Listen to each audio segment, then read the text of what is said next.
ഗൗരവതരമായ ഒരു വിഷയമാണ് നമ്മൾ ചർച്ച ചെയ്തത്. അതിൽ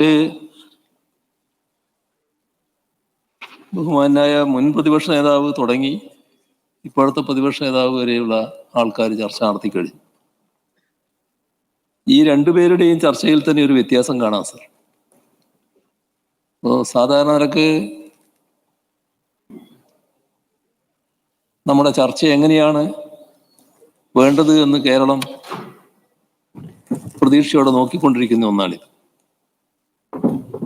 കാരണം സമൂഹത്തെയാണ് ഇത് ബാധിക്കുന്നത്. അപ്പോൾ സമൂഹത്തെ ബാധിക്കുന്നത് കൊണ്ട് നമ്മൾ എങ്ങനെ അതിനെ നേരിടാൻ പോകുന്നു? അതില് സാധാരണഗതിയിൽ പ്രതിപക്ഷത്ത് പറയുമ്പോൾ ഗവൺമെന്റിനെ കുറ്റപ്പെടുത്താനൊക്കെ ചില കാര്യങ്ങൾ പറയല്ലോ. എന്നാൽ ഈ പ്രശ്നത്തിന്റെ ഗൗരവം ഉൾക്കൊണ്ടുകൊണ്ടുള്ള ഒരു സംസാരമാണ് അവസാനം പ്രതിപക്ഷ നേതാവ് നടത്തിയത്. അതായിരുന്നോ അവതരിപ്പിച്ചുകൊണ്ട് ബഹുമാനായ രമേശ് ചെന്നിത്തല നടത്തിയത്? അത് അദ്ദേഹം തന്നെ സ്വയം പരിശോധിക്കേണ്ടതാണ്. നമുക്ക് ഒരുപാട് കാര്യങ്ങളിൽ വിയോജിപ്പുണ്ടാകാം, ഒരുപാട് കാര്യങ്ങളിൽ വ്യത്യസ്തത അങ്ങോട്ടും ഇങ്ങോട്ടും പറഞ്ഞു തീർക്കാനുണ്ടാകാം. അതെല്ലാം ഇതുപോലൊരു വിഷയത്തിന്റെ ഭാഗമായിട്ടല്ലാലോ എടുത്ത് കൈകാര്യം ചെയ്യണം. ഇവിടെ പ്രധാനമായും വന്നൊരു കാര്യം, ഒന്ന് ആദ്യം ഞാൻ പറഞ്ഞതുപോലെ ഇപ്പൊ നാം ചർച്ച ചെയ്തുകൊണ്ടിരിക്കുന്ന കാര്യങ്ങൾ കേവലം ലഹരിയിൽ മാത്രം ഒതുക്കേണ്ട കാര്യങ്ങളല്ല. മറ്റൊരു ഒട്ടനേകം പ്രശ്നങ്ങളുണ്ട്. ഇത് ഞാൻ പിന്നീട് വരാം. പക്ഷേ ലഹരിക്കെതിരെ ഒന്നും ചെയ്യാത്ത ഒരു ഗവൺമെന്റാണ് ഇവിടെയുള്ളത്. അതിൻ്റെ ഭാഗമായി കുറേ കാര്യങ്ങൾ പറയുകയുണ്ടായി. ഇവിടെ ഈ കഴിഞ്ഞ ദിവസങ്ങളെടുത്താൽ ഫെബ്രുവരി 22 മുതൽ മാർച്ച് 1 വരെ മയക്കുമരുന്ന് സംഭരണവും വിതരണത്തിലും ഏർപ്പെട്ടിരിക്കുന്നവർക്കെതിരെ ഒരു ഡി ഹണ്ട് എന്നൊരു പ്രത്യേക ഡ്രൈവ് പോലീസ് നടത്തിയിരുന്നു.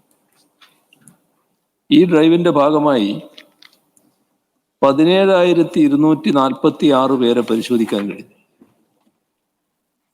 അതില് വിവിധ തരത്തിലുള്ള മയക്കുമരുന്ന് കൈവശം വെച്ചതിന് 2,762 കേസ്, 2,854 പേരെ അറസ്റ്റ് ചെയ്തു. മയക്കുമരുന്ന് MDMA 1.312 കിലോഗ്രാം, കഞ്ചാവ് 153.56 kilogram, hashish oil 18.15 gram, brown sugar 1.855 gram, heroin 13.06 gram, വിവിധ ഇനം മയക്കുമരുന്ന് ഗുളികകൾ, ഇതെല്ലാം ഇവരിൽ നിന്ന് പിടിച്ചെടുത്തു. സർ, നമ്മുടെ സംസ്ഥാനത്ത് ഒരു ആന്റി നർക്കോട്ടിക് കൺട്രോൾ റൂം പ്രവർത്തിക്കുന്നുണ്ട്. അതിൻ്റെ ചുമതല അഡീഷണൽ ഡയറക്ടർ ജനറലിനാണ്.